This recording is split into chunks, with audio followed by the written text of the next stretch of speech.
আজকের ক্লাসে আমরা আমাদের বিজ্ঞানের অষ্টম অধ্যায় অর্থাৎ আমাদের সম্পদ উক্ত অধ্যায়ের পাঠ্য বইয়ের অনুশীলনী সমাধানের বহুনির্বাচনী প্রশ্নোত্তরগুলো সমাধান করব। আমাদের প্রথম বহুনির্বাচনী প্রশ্নতেই বলা হচ্ছে সবথেকে নরম খনিজ কোনটি? সবথেকে নরম খনিজ হলো ট্যালক। আমাদের দ্বিতীয় প্রশ্নতে বলা হচ্ছে সাবসয়েল স্তরের মাটি আসলে কেমন? সো সাবসয়েল স্তরের মাটি আসলে কেমন হয় বলো তো? এই যে শিলাচূর্ণে ভরপুর হয়? না। আমাদের খনিজ পদার্থ সমৃদ্ধ হয়? হ্যাঁ, সাবসয়েল স্তরের মাটি খনিজ পদার্থ সমৃদ্ধ হয় এবং সের মধ্যে কিন্তু জৈব পদার্থগুলো থাকে। তাহলে 2 এবং 3 হলো আমাদের সাবসয়েল স্তরের জন্য সঠিক উত্তর, অর্থাৎ গ হবে আমাদের উক্ত প্রশ্নের সঠিক উত্তর।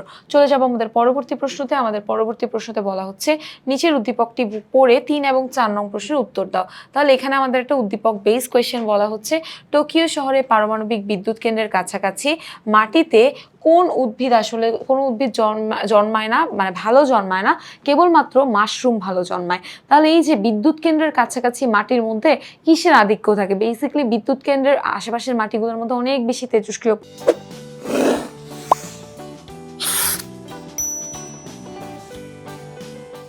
পদার্থ মিশ্রিত হয়ে যায়।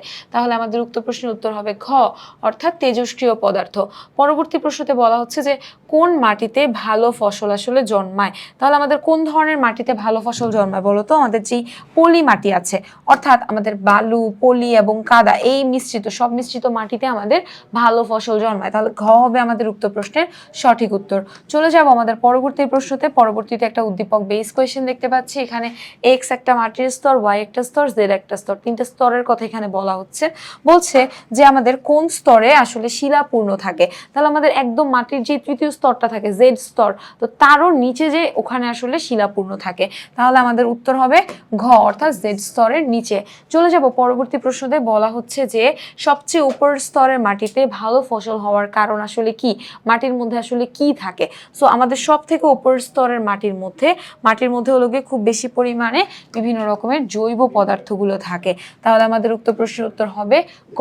আশা করি আজকের ক্লাসটি সকলে ভালো করে বুঝতে পেরেছো। পরবর্তীতে আবার একটি পর্বে সকলের সঙ্গে দেখা হয়ে যাবে। সবাইকে আল্লাহ হাফেজ।